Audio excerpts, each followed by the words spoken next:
Olá, caro aluno, tudo bem? Meu nome é Marcelo Ribeiro, professor aqui da Unidrumon, faço parte dos cursos de Pedagogia e Letras na área de Humanas, do IAD, e hoje nós trataremos especificamente, eu preparei para vocês uma aula referente à preparação, a questão do ENAD.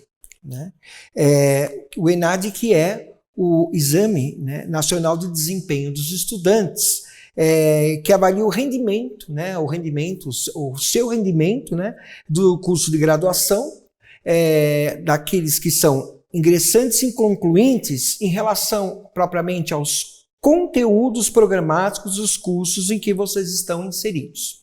Isso quer dizer o quê? O ENAD, ele vem aí... fazendo um comentário mais específico, ele tem por objetivo avaliar o que efetivamente você aprendeu ao longo da sua estada aqui na universidade, principalmente em relação aos conteúdos que te dão uma habilitação, a competência e habilidade, desenvolveu aqui com você, por meio dos conteúdos, competências e habilidades, para que você possa atuar no mercado de trabalho.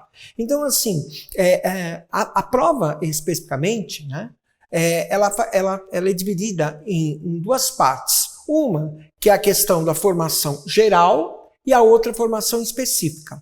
A formação geral é aquela que efetivamente quer saber competências relativas propriamente à produção, leitura e interpretação dos textos ligados a temas sociais, ligados a temas atuais, ligados a temas do cotidiano que fazem com que você, permeado aí, ligado aos conteúdos tratados aí durante a tua estada aqui na universidade, qual a tua opinião a respeito? O que é que você tem a dizer a respeito desses conteúdos mais ligados a questões problemáticas, socialmente falando?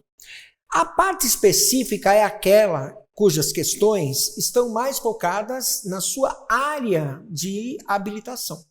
Nós aqui, para este vídeo, trataremos especificamente a parte de formação geral da prova, que é aquela parte em que todas as questões ligadas tanto à parte discursiva, existem questões discursivas, que é aquelas que vocês vão ter que dissertar, opinar a respeito, e existem algumas questões objetivas, que são por meio de testes, em que vocês vão fazer interpretar. Vocês vão ler e interpretar por meio de gráficos, por meio de estatísticas, por meio de charges, por meio de figuras, por meio de textos, e que tem como objetivo saber o quanto você entende, o quanto você interpreta para realmente ser um cidadão e um profissional, acima de tudo, que consegue sobreviver e vai poder aí alavancar no mercado de trabalho.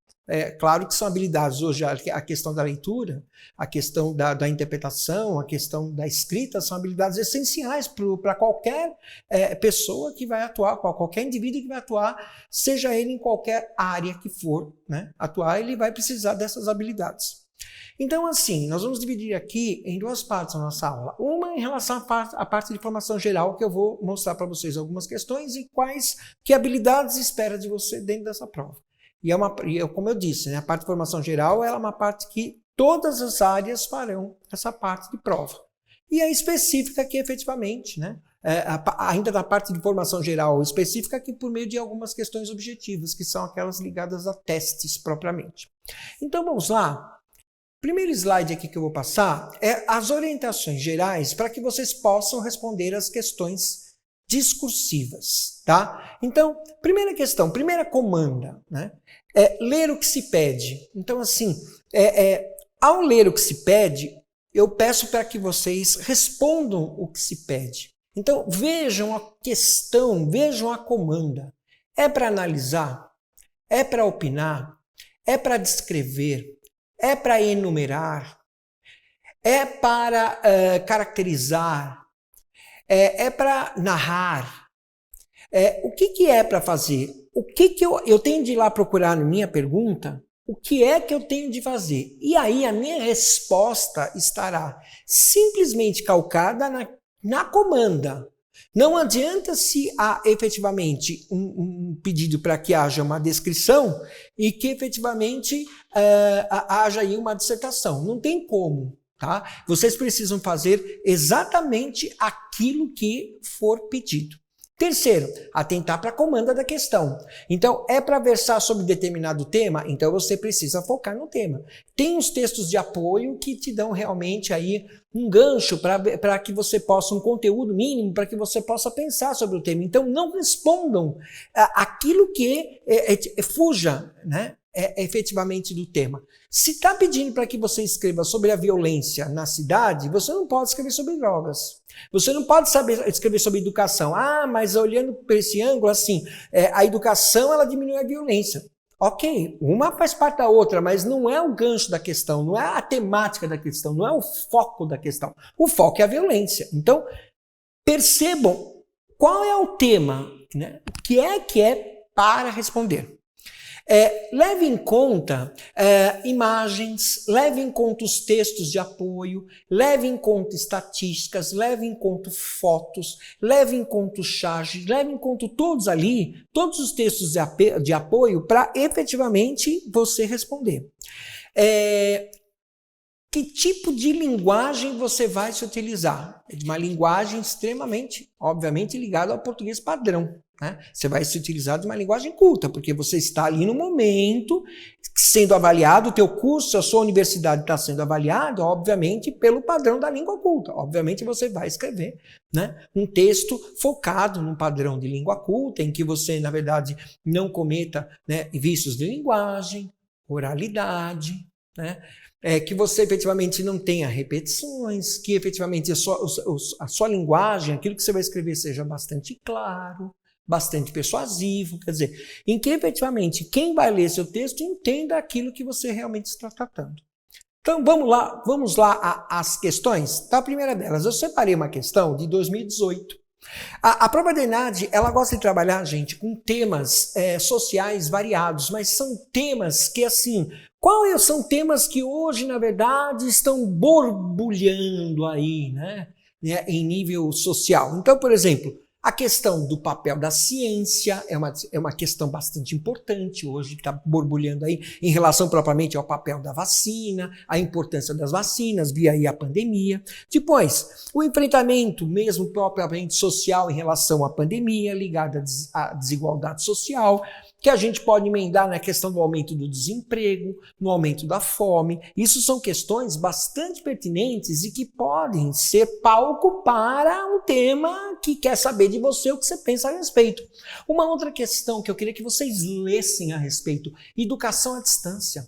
Hoje a educação à distância, na verdade, ela está borbulhando nessa nova modalidade para um novo ensino. Né? Do ensino presencial passou ao um ensino, na verdade, focado à distância, em que o aluno teve que mudar, tanto a escola quanto o aluno tiveram que mudar os seus papéis em relação à comunicação, em relação à aprendizagem, em relação efetivamente ao olhar, à interação. Então, a educação à distância, a importância da educação à distância nesse cenário pandêmico, obviamente pode ser uma questão, né, que quer saber de você a respeito da opinião. O que é que você tem de opinar? O que você entende sobre isso? Outra questão bastante pertinente aí que tem aí fervilhado nas nossas discussões via mídia, via sociedade, é a questão do desmatamento.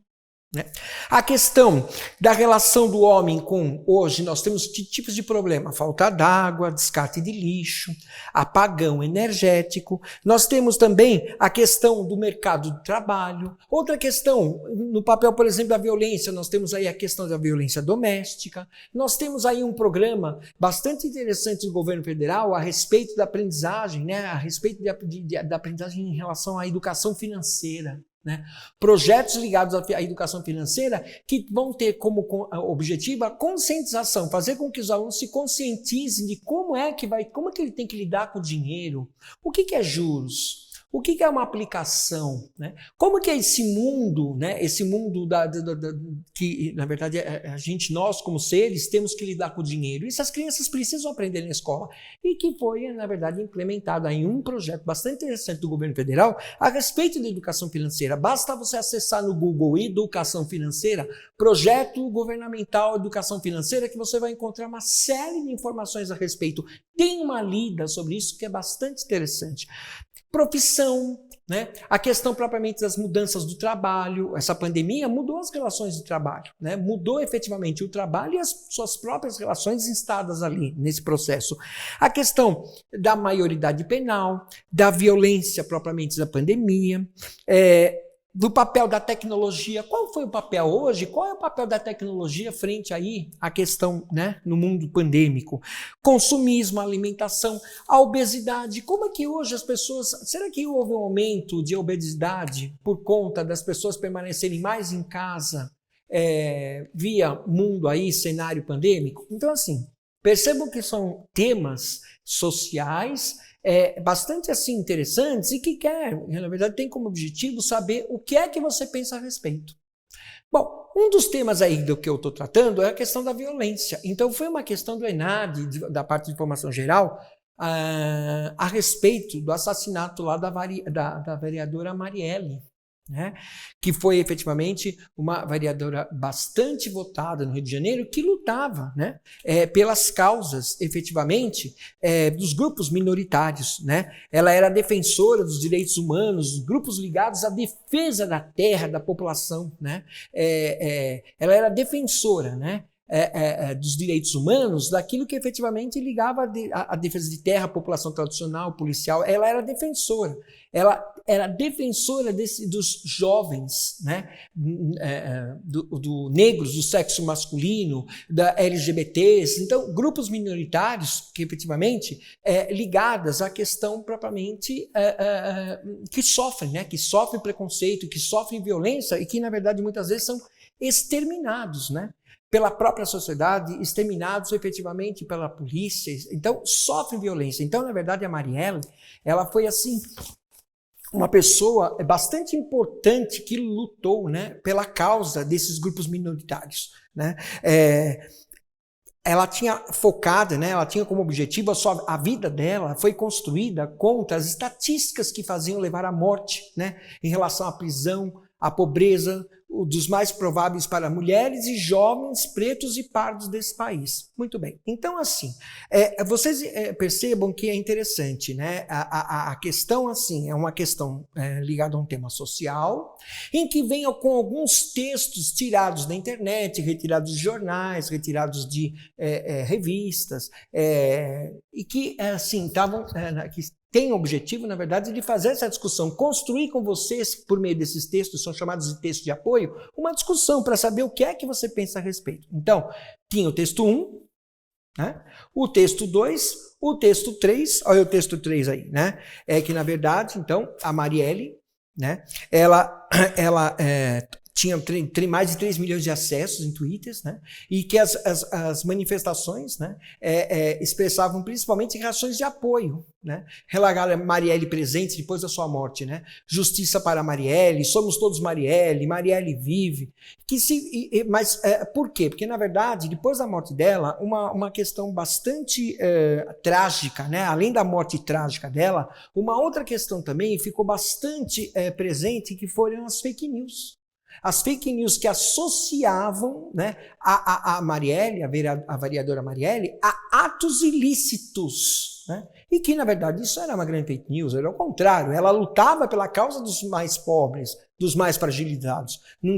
Ela não estava ligada a nada a ato de ilícitos. Então, assim, essas fake news também, elas vieram como um conflito bastante significativo em relação propriamente no momento da morte dela, porque foi por conta da morte que vieram as fake news. Né? Produção de notícias, efetivamente, para poder defender a morte da Marielle. Quer dizer, é um absurdo. Né? Então, assim, percebam que é mais um texto de apoio para que você possa pensar a respeito da questão que vai vir a seguir. Agora, o que é mais importante aqui é você levar em consideração esses textos de apoio e ler com muita propriedade, ler com atenção. Vamos às questões? Então, aqui, ó, a partir das informações apresentadas, redige um texto. Então, gente, uma questão que eu vou pedir muita atenção, assim, atenção a vocês é o seguinte. Apesar de serem dois elementos é para fazer um único texto. Então, não respondam primeira parte e segunda parte, é para fazer um único texto. Então, qual que era, na verdade, a primeira parte do texto? Você vai colocar aqui, vai responder a tensão entre a defesa dos direitos humanos, realizada por Marielle, e a produção de notícias falsas. Quer dizer, como que se deu essa tensão? De que forma que aconteceu essa tensão, né? De que forma que ela conseguiu essa violência, esse tensionamento? Então, claro que de um lado a violência contra as classes, né? E do outro a questão das próprias notícias falsas, querendo lá, a fake news, dizendo que ela estava ligada à questão lá, ligada a atos ilícitos, um absurdo. Então, primeiro é para você explicar isso. E depois, no mesmo texto, você tinha que dar a opinião sobre quais são os prejuízos da produção de notícias falsas. Então, assim, além de você mostrar, você precisaria opinar. Então, tome cuidado com essa questão do ENAD em relação à formação geral no que diz respeito à discursiva. Você precisa explicar, mostrar lá o que é que se pede, mas opinando junto. Você vai mostrando os fatos, mas não se esqueça de opinar, porque, na verdade, é um texto que vai abordar questões, mas ligadas à tua opinião também, tá? Olha aqui, ó, eu passei aqui para vocês, ó, aqui, ó, na verdade vocês precisam escrever 15 linhas, tá? São 15 linhas de texto, ó. Esse aqui é o espaço que vai cair na prova que vocês têm que escrever. E vocês têm que ocupar esses espaços. Gente, por favor, não me escrevam 5 linhas, não me escrevam nem 20 linhas, não. Ocupem o espaço da questão. Aqui, se escrever uma 13, 14 linhas, tá excelente. Mas sempre pensando, eu respondi o que foi pedido. Então, eu respondi essa questão do tensionamento entre os direitos de defesa direitos humanos, e eu respondi essa questão ligada à notícia falsa? Ok. Eu respondi quais são os prejuízos dessa questão de produção de notícias falsas numa sociedade democrática? E aí, juntamente disso, eu fui opinando. Então, são pequenas comandas que vocês precisam verificar se houve ou não. Tudo bem? A outra questão aqui, aí eu vou passar de uma forma mais rápida, que caiu também no ENAD, foi na questão do Museu Nacional, o incêndio ocorrido do Museu Nacional do Rio de Janeiro, que destruiu, gente, um patrimônio, né, enorme de peças de significados muito importantes mundialmente falando, né? O museu abrigava aí departamentos da Universidade Federal, que tinha como objetivo, na verdade, além da pesquisa, ele abrigava peças que, na verdade, são insubstituíveis, são peças raríssimas, né? Ligadas, por exemplo, a povos antigos, a questão dos destroços do colonialismo europeu, né? Testemunhas mudas da história da invasão da América, quer dizer, era um museu que tinha 200 mil títulos de instrumento de trabalho fundamental para pesquisa, né? Para o acervo, efetivamente, muito importante. E aí, na verdade, né, o que aconteceu, que o fogo, na verdade, representou um impacto na ciência brasileira e internacional. Então, olha lá a questão. Considerando os trechos apresentados, redija um texto, então, não é nada de partes, é um texto, a respeito da importância dos museus para a sociedade contemporânea sob o ponto de vista da memória e das perspectivas de futuro. Pronto, essa é uma parte da questão. Qual que é a importância do museu sob o ponto de vista da memória e da perspectiva do futuro, né? Quer dizer, preservação da cultura, a preservação da história do povo, a preservação para que se passe geração para geração, o avanço para a pesquisa, porque a partir do momento que você tem lá materiais que você coletou e você pode pesquisar, isso representa um avanço para descobertas novamente de doenças, descobertas efetivamente de vacinas, quem sabe, descoberta de comportamentos de povos, descobertas efetivamente de doenças que podem vir a aparecer. Então, assim, o museu resgata o passado, mas ele olha para o futuro, isso é muito importante, né? E aí pedi ainda na mesma questão para que vocês abordassem, para que o candidato aqui, né, 3 aspectos da função social. Então, por exemplo, quais são os 3 aspectos da função social do museu? Por exemplo, a questão da difusão da cultura do conhecimento, da preservação da história do povo, né? Da construção da cidadania, da identidade, da crítica da realidade cultural, da oportunidade de lazer. Todos esses são aspectos que vocês poderiam, a partir dentro do mesmo texto, abordar. Então, gente, olha lá. O que eu quero que vocês prestem atenção é o seguinte. 2 questões em uma. 2 questões em um único texto. Então, precisa tomar cuidado. precisar olhar para quantas questões, quantas comandas tem aqui para responder. Isso é muito importante, e dentro de um texto, não é para fazer por itens, tá? Outra questão bastante importante, também que caiu no ENAD, foi sobre a questão do crime de violência contra a mulher. E, obviamente, a questão tratou sobre, em agosto de 2006, né, trouxe aí a aparição da Lei Maria da Penha, que garantiu à mulher mais justiça para as vítimas em relação frente à impunidade, porque o objetivo era reduzir a impunidade de crimes cometidos contra mulheres. Então, o que aconteceu aqui? A banca pegou um trecho e pediu para que você fizesse um texto dissertativo, uma opinião, sobre o impacto da Lei Maria da Penha no quadro da violência contra a mulher no Brasil. Então, 2 aspectos você precisava tratar no seu texto. Primeiro, o impacto da violência doméstica na vida da mulher, na família e na sociedade. Então, o que efetivamente a violência doméstica interfere na vida da mulher, da sociedade e da própria família dela. Então, obviamente, você precisaria mostrar qual que é o impacto e opinar. E depois, mudanças no mecanismo de proteção à mulher decorrentes da Lei Maria da Penha. O que aconteceu então? Então, em relação propriamente à Lei Maria da Penha, o que aconteceu em relação à mulher? O que ganhos efetivamente ela teve? Então, por exemplo, essa violência contra a mulher a intimidade passou a ser, a intimidade, né, da mulher passou a ser uma violência doméstica, né? A exposição à intimidade, né, por meio, por exemplo, do nudes não autorizado, né? Isso passou a ser, na verdade, considerado um crime. Outra questão, a medida protetiva. Isso foi um avanço em relação propriamente à Lei Maria da Penha, que fez com que o agressor tivesse que se afastar do lar. Pronto, eu estou aqui mostrando as mudanças no mecanismo de proteção à mulher decorrentes da Lei Maria da Penha. Tudo isso mostrando, e não se esqueçam, por favor, opinar. Qual é o teu posicionamento frente a isto? É muito importante tratar dessa questão. Todas as questões precisam efetivamente ter como pano de fundo a explicação e a opinião. Então, não se esqueçam, primeiro, de ler os textos de apoio. Depois, responder aquilo que se pede. Quantas questões, quantas comandas eu tenho na questão? Percebam que a maioria delas tem mais de tem às vezes 2 comandas, pode ser até 3 comandas, que é o que é para colocar no texto, né? O que é que eu tenho que colocar no texto. E sempre mostrando cada um desses aspectos, cada uma dessas comandas, opinando. Ok? Então tá, muito obrigado, e agora nós mostraremos no próximo a questão da formação, né, da parte objetiva. Até mais!